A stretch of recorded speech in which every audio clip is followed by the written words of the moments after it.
નમસ્કાર મિત્રો, સ્વાગત છે તમારું અમારા યુટ્યુબ ચેનલ ધી એસએ એજ્યુકેટર્સમાં। મિત્રો, જેની આપણે લાંબા સમયથી રાહ જોઈ રહ્યા હતા એવી ટાટ સેકન્ડરીની પરીક્ષા આખરે પૂર્ણ થઈ ગઈ છે અને ફાઇનલી બોર્ડ દ્વારા તેની પ્રોવિઝનલ આન્સર કી પણ જાહેર કરી દેવામાં આવી છે અને આન્સર કી આવ્યા પછી તમે બધાએ પોતપોતાના ગુણની પણ ચકાસણી કરી લીધી હશે।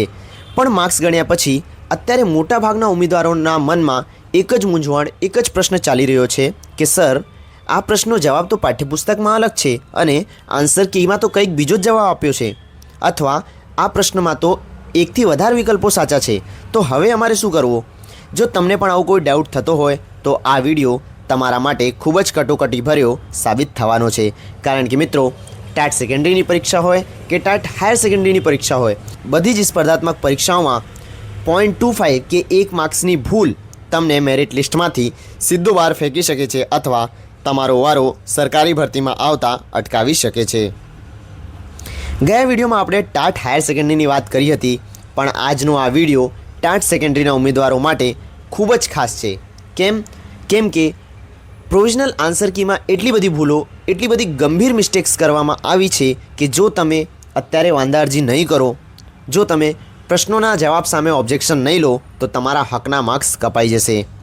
તો મિત્રો, આજે આપણે આ વિડીયોમાં એકદમ સરળ ભાષામાં એકદમ વિગતવાર ચર્ચા કરીશું।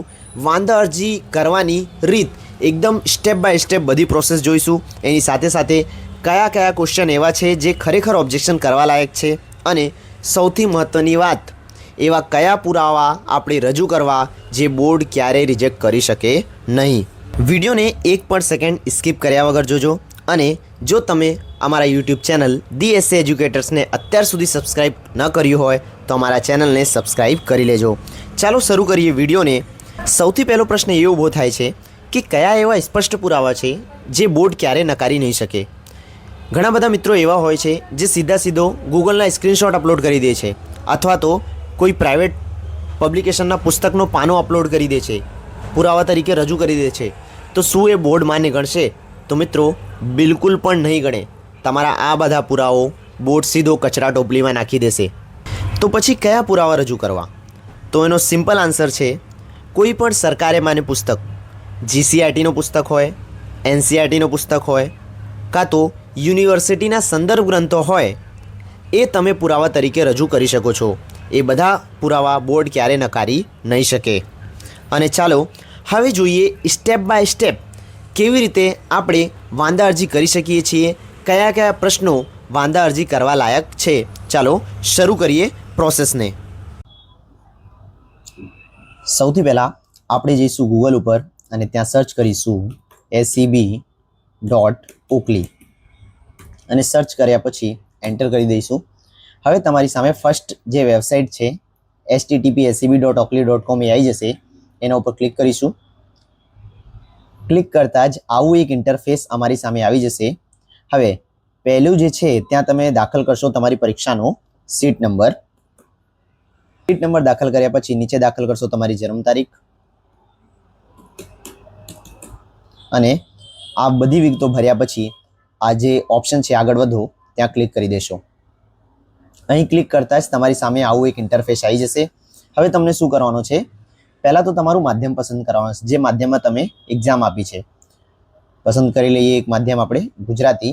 એના પછી જે માધ્યમમાં તમે એક્ઝામ આપી, જે તમારો વિષય હતો એ વિષય તમને પસંદ કરવાનો છે। વિષય પસંદ કરી લઈએ અને વિષય પસંદ કર્યા પછી જે ત્રીજો કોલમ છે પ્રશ્ન પસંદ કરો, એના ઉપર ક્લિક કરશો અને જે પ્રશ્નો તમને ચેલેન્જ કરવા હોય એ પ્રશ્ન તમે પસંદ કરશો, પ્રશ્નનો નંબર તમે પસંદ કરશો। અને ખાસ વાત એ ધ્યાન રાખજો, જ્યારે પણ તમે પ્રશ્ન ક્રમાંક પસંદ કરો એ સિરીઝના પેપર પ્રમાણે હોવું જોઈએ। તમે એક્ઝામ ગમે તે સિરીઝના પેપરમાં આપી હોય પણ તમારું જે ચેલેન્જ કરવા માટે જે પ્રશ્ન ક્રમાંક છે એ સિરીઝના અકોર્ડિંગ હોવો જોઈએ। ચાલો આપણે એક પ્રશ્ન પસંદ કરી લઈએ, પહેલો પ્રશ્ન। હવે એના પછી પ્રશ્ન ઉમેરો વિકલ્પ ઉપર ક્લિક કરી દઈશું। હવે એ પ્રશ્ન અને બોર્ડ દ્વારા જે સૂચવેલ જવાબ છે એ આપણી સામે આવી જશે। હવે શું કરીશું આપણે? રજૂઆત માટે વિકલ્પ પસંદ કરો, એટલે તમે જે આન્સરની માંગણી કરતા હો એ તમે અહીં લખશો। ઓપ્શન એ છે, બી છે, સી છે, ડી છે, કાં તો ગ્રેસ છે। તો આ પ્રશ્નમાં હું માંગણી કરું છું ગ્રેસ માટે, તો ગ્રેસ વિકલ્પ ઉપર ક્લિક કરીશ। અને નીચે ઉમેદવારની ટૂંકમાં રજૂઆત તમે અહીં લખવાની છે. તો ટૂંકમાં રજૂઆત આપણે લખી દઈએ. પછી નીચે શું લખવાનું છે, તો પુસ્તકનું નામ જ્યાંથી તમે રેફરન્સ લીધો હોય, જે પુસ્તક તમે પુરાવા તરીકે યુઝ કરો છો એ પુસ્તકનું તમે નામ લખશો. તો આ ક્વેશ્ચનમાં મેં જે પુરાવો યુઝ કર્યો છે એ તમને હું બતાવી દઉં. આ છે રાષ્ટ્રીય શિક્ષણ નીતિ 2020ની મોડ્યુલ શિક્ષણ મંત્રાલય ભારત સરકાર દ્વારા જે બહાર પાડવામાં આવે છે એ મોડ્યુલનો મેં પુરાવા તરીકે યુઝ કર્યો છે. એટલે હું આ પુરાવો રાષ્ટ્રીય શિક્ષણ નીતિ 2020 એ પુસ્તકનું નામમાં લખી દઈશ. તમે જોઈ શકો છો જે ફોર્મેટ છે શિક્ષણ નીતિનો એ કેવો છે, 5+3+3+4નો છે. અને આ જે સ્ટ્રક્ચર છે એ કે વિધાનમાં નથી, એકે સેન્ટેન્સમાં નથી, જેનાથી આ ક્વેશ્ચનમાં આપણે ડિમાન્ડ કરીએ છીએ ગ્રેસની. હવે અહીં આપણે લખી દઈએ, પુસ્તકનું નામમાં આવી જશે રાષ્ટ્રીય શિક્ષણ નીતિ 2020. અને આ લખ્યા પછી તમે લખશો પ્રકાશકનું નામ. પ્રકાશકનું નામ શું છે, તો અહીં તમે પીડીએફમાં જોઈ શકો છો પ્રકાશકનું નામ છે શિક્ષણ મંત્રાલય ભારત સરકાર. તો એ લખી દઈએ આપણે. શિક્ષણ મંત્રાલય ભારત સરકાર પ્રકાશકનું નામ હતું એ મેં લખી દીધું છે. હવે તમે લખશો આવૃત્તિનો વર્ષ, તો 2020 લખી દઈએ. એના પછી આવશે પેજ નંબર છે 7 અને ફકરો લીટી નંબર છે 26. આવી રીતે બધી વિગત ભર્યા પછી તમે શું અટેચ કરશો, રજૂઆતના સમર્થનમાં રજૂ કરેલ પ્રકાશિત આધાર. એટલે કે જે તમે પુરાવો રજૂ કરો છો એની પીડીએફ કે ફોટો બંને ચાલશે, મેક્સિમમ 5 KB નો હોવો જોઈએ. એ આપણે અટેચ કરી દઈએ. અને અટેચ કર્યા પછી આને તમે શું કરશો, સેવ કરી દેશો. હવે એક ક્વેશ્ચન આપણો સેવ થઈ ગયો છે. ચાલો હવે બીજો મારો પ્રશ્ન છે 8 નંબરનો, એ પણ હું સિલેક્ટ કરી લઉં. 8 નંબરનો પ્રશ્ન પસંદ કરો અને એના પછી પ્રશ્ન ઉમેરો વિકલ્પ ઉપર ક્લિક કરો. હવે બીજો પ્રશ્ન આપણી સામે આવી ગયો છે. રજૂઆત માટે વિકલ્પ પસંદ કરવાનો છે. કયા વિકલ્પની તમે માંગણી કરો છો, તમારા મતે કયો આન્સર હોવો જોઈએ એ. તો મારા મતે આ ક્વેશ્ચનમાં પણ ગ્રેસ મળવો જોઈએ. હવે તમારી ટૂંકમાં રજૂઆત અહીં લખશો. રજૂઆત લખ્યા પછી નીચે રજૂઆતના સમર્થનમાં રજૂ કરેલ સરકાર દ્વારા પ્રકાશિત આધારોની વિગત લખશો. એટલે કે પુસ્તકનું નામ શું છે, તો આ પુસ્તક નથી, આ છે એક ઠરાવ. કયો ઠરાવ છે, નમો લક્ષ્મી યોજનાનો. પ્રકાશકનું નામ શું હતું, તો શિક્ષણ મંત્રાલય ગુજરાત સરકાર. અને એના પછી આવૃત્તિનો વર્ષ 2024, પેજ નંબર છે 2 અને ફકરોને લીટી નંબર છે 9. પુરાવો એકવાર તમને હું બતાવી દઉં. આ તમે પુરાવો જોઈ શકો છો. આ છે ગુજરાત સરકારનો ઠરાવ, ગુજરાત સરકાર શિક્ષણ વિભાગ દ્વારા. અને એમાં બધી વિગત અહીં નીચે લખેલી છે, તમે જોઈ શકો છો. આ બધા જ પુરાવો તમને ડિસ્ક્રિપ્શનમાં લિંક આપેલી છે, એ લિંક ઉપરથી તમે પ્રાપ્ત થઈ જશે. એના પછી પુરાવો અટેચ કરવાનો છે. અટેચ કરી લઈએ અને અટેચ કર્યા પછી સેવ વિકલ્પ ઉપર ક્લિક કરી દેશો. એટલે બીજો ક્વેશ્ચન પણ આપણો સેવ થઈ જશે. ચાલો આગળનો પ્રશ્ન પસંદ કરી લઈએ. 17 નંબરનો પ્રશ્ન પસંદ કર્યા પછી પ્રશ્ન ઉમેરો ઉપર ક્લિક કરશો એટલે પ્રશ્ન તમારી સામે આવી જશે. હવે આમાં બોર્ડ દ્વારા કયો આન્સર આપવામાં આવ્યો છે, ઓપ્શન ડી. મારી રજૂઆત પ્રમાણે આન્સર શું હોવો જોઈએ, મારી રજૂઆત પ્રમાણે આમાં આન્સર હોવો જોઈએ કલમ 21A કાં તો 21K. પણ અહીં ખાલી કલમ 21 છે, 21A કે 21K નથી. એટલે અમારી માંગણી છે કે આ ક્વેશ્ચનમાં ગ્રેસ આપવામાં આવે. હવે ટૂંકમાં રજૂઆત આપણે લખી દઈએ. રજૂઆત મેં લખી દીધી છે. રજૂઆત લખ્યા પછી આપણે લખીશું પુસ્તકનું નામ. તો આમાં પુસ્તકનું નામ છે રાજ્યશાસ્ત્ર ધોરણ 11. અને પ્રકાશકનું નામ શું છે, તો ગુજરાત રાજ્ય શાળા પાઠ્યપુસ્તક મંડળ. હવે એના પછી આવૃત્તિનો વર્ષ લખીશું 2016, પેજ નંબર 37 અને ફકરોને લીટી નંબર 24. હવે આના માટે જે પુરાવો આપણે રજૂ કરીએ છીએ, પુરાવો અહીં અટેચ કરવાનો છે. પુરાવો એકવાર જોઈ લઈએ આપણે. આ છે આપણી જોડે એનો પુરાવો. કલમ 21K હોવી જોઈએ, પણ 21K કે 21A ઓપ્શનમાં નથી. એટલા માટે આપણે ગ્રેસની માંગણી કરીએ છીએ. પુરાવો અટેચ કર્યા પછી શું કરશો, સેવ કરી દેશો. એટલે ક્વેશ્ચન 17 પણ આપણો સેવ થઈ ગયો છે. હવે બીજો એક પ્રશ્ન પસંદ કરી લઈએ. બીજો પ્રશ્ન છે 23 નંબરનો. પ્રશ્ન ઉમેરી લઈએ.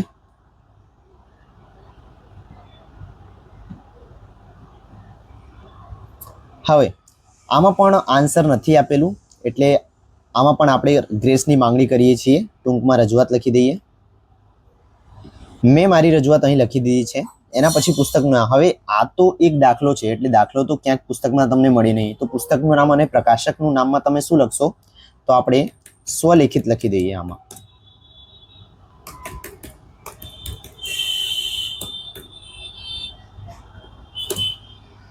આવૃત્તિનો વર્ષ 2026 નાખી દઈએ.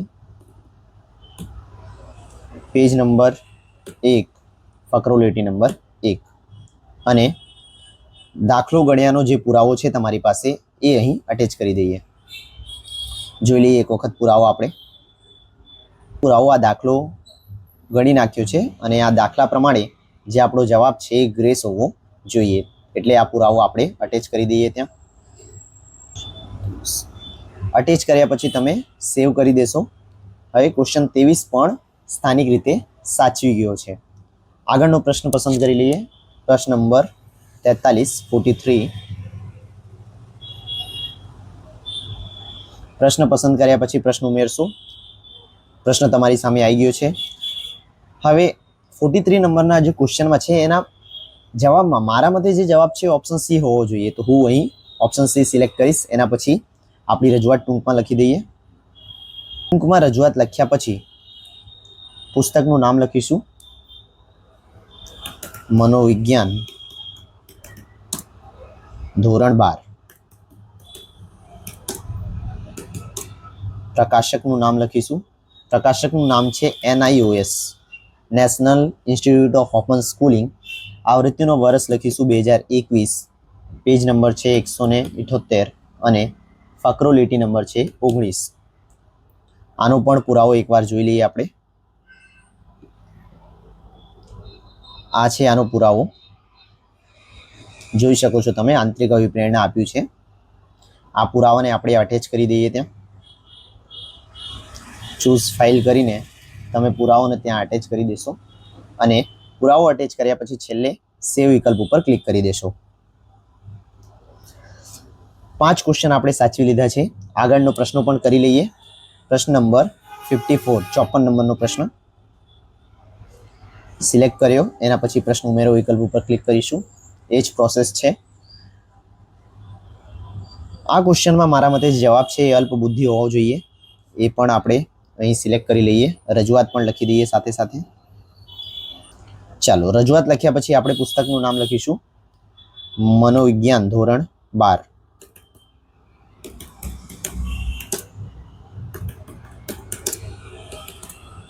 એના પછી પ્રકાશકનું નામ. પ્રકાશકનું નામમાં ગુજરાત રાજ્ય શાળા પાઠ્યપુસ્તક મંડળ લખી દીધું છે. હવે આવૃત્તિનો વર્ષ લખીશું 2017. પછી પેજ નંબર 40 અને ફકરો લીટી નંબર 16. એના પછી ફાઇલ સિલેક્ટ કરીશું.